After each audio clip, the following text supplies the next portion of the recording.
and welcome to the Tavern Chat podcast. I'm your host, Eric Tenkar, your bartender in the OSR, your main proprietor of the Tenkar's Tavern blog, and similarly named Facebook, MeWe communities, and Discord server.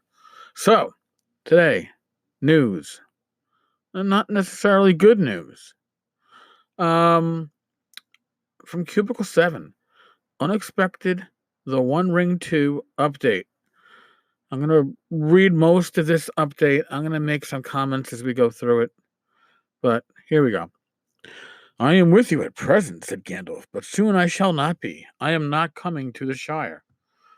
We have some very unfortunate and unexpected news to share. Contractual differences arose recently, which we have been unable to resolve, and so we have decided to end our licensing agreement with Sophisticated Games. It is with regret that we have made this very tough decision to withdraw. All right. Which means they no longer have the licensing. You can read this different ways. They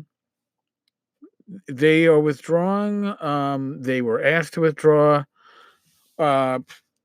Maybe the bid to renew the license was too high. Don't even know actually if the license was up for renewal. It might not have been. I don't know. This means we will cease publishing The One Ring and Adventures in Middle-earth in the first half of 2020. Does that mean that you have enough time, like you have another half year? Or is it like some random date in the first 6 months that we're going to suddenly no longer have access? Unfortunately, this doesn't give us enough time to release the much anticipated The One Ring, The Lord of the Rings role-playing game, 2nd edition. I've only heard good things about the 1st edition of The One Ring, as well as Adventures in Middle-earth, which is kind of like the 5e, D&D 5e version of it. I will be very honest with you. I had no clue there was a 2nd edition coming. I'm not surprised. I've discussed this in the past. Systems often get rebooted because you need to sell core rules. So, there you go. As many of you know, our 1st edition of The One Ring is 8 years old. I had no idea it was that long either. And we had high hopes of a full product line to support our 2nd edition. Our team have worked incredibly hard on this new edition, with many of the announced titles already written and edited. So being very close to completion makes this decision harder. Now, again, they're telling you this was their decision to end the licensing agreement. And they have all this stuff already written and edited, which, damn, right? Those are costs, sunk costs you're not going to get back. Although we were very close to the finish line when these issues arose, as gamers ourselves, we did not feel it was right for the game or fair to you to release a new edition, which we would be unable to support.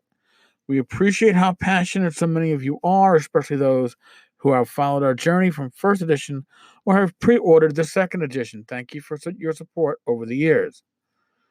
Then they go on to the pre-orders and refunds. Our immediate priority is to make the refunding process as easy as possible for those who have pre-ordered. If you don't want your money back, they'll give you 125% of your pre-order value and store credit. Because, trust me, store credit is a lot better for them because they're not sending cash back out. We are commencing our Black Friday offers today, which includes 50% off current The One Ring 1st edition stock and 30% off Adventures in Middle-earth stock. See our web store for more information. We ask that we're going to skip a little bit extra here, but we ask that you bear with us as we do our best to organize these refunds as efficiently as we can. But it is a considerable administrative task, as we have a substantial amount of web store pre-orders to manually process. We would like to thank our talented team for their amazing work on The One Ring, the Lord of the Rings role-playing game, including our producer, editor, artist, graphic designers, sales and marketing team, and all the freelancers involved. Any freelancers with outstanding work on these lines have not been contacted by C7. please contact the usual contact immediately. Just a side note, I've spoken with people who have freelance for Cubicle 7, and experiences have not been universally good. Thank you for your support. We've enjoyed sharing glimpses of our vision for the One Ring second edition over the last number of months. And we are disappointed that we cannot bring our extensive plans to fruition. We'd like to take the opportunity to thank you all once again for your incredible support, patience, and understanding in this matter. This year has been Cubicle 7's most successful year to date. All right, translate that. Okay. Here we are. We are taking a huge loss by withdrawing from this contract. Yet 2019 has been Cubicle 7's most successful year to date. We have been awarded funding from the Irish government to support our continued development and have recruited new staff to our passionate and dedicated team. But I'm assuming that means that you're going to be letting go staff from the Middle Earth line. And work continues on Warhammer Fantasy Roleplay, led by a new Warhammer Fantasy Roleplay producer. Oh God, it's an Irish first name. Forgive me. Padraig Murphy. The PDF of the Enemy in Shadows Companion will be released imminently. And we're excited to continue working on Warhammer Age of Sigmar, Soulbound, Warhammer 40,000, Wrath and Glory, Lone Wolf, and Doctor Who. We are looking forward to 2020, which is shaping up to be our busiest year, with many exciting releases planned. Well, I don't know if it's going to be their busiest year, being that they're losing 2 lines, right? They're losing 2 lines. So that's the end of that update there. Now, what does this mean? Listen, role-playing games never really die. I am sure there are going to be plenty of hard copies of everything out there in circulation. Some of it might be rare. This isn't quite the same as the Castle Zagig, when Gary Gygax passed and Gil Gygax, withdrew the licensing, and Trollor Games basically had to, I don't know how much time they had to sell everything. I guess what wasn't sold had to get destroyed or something like that.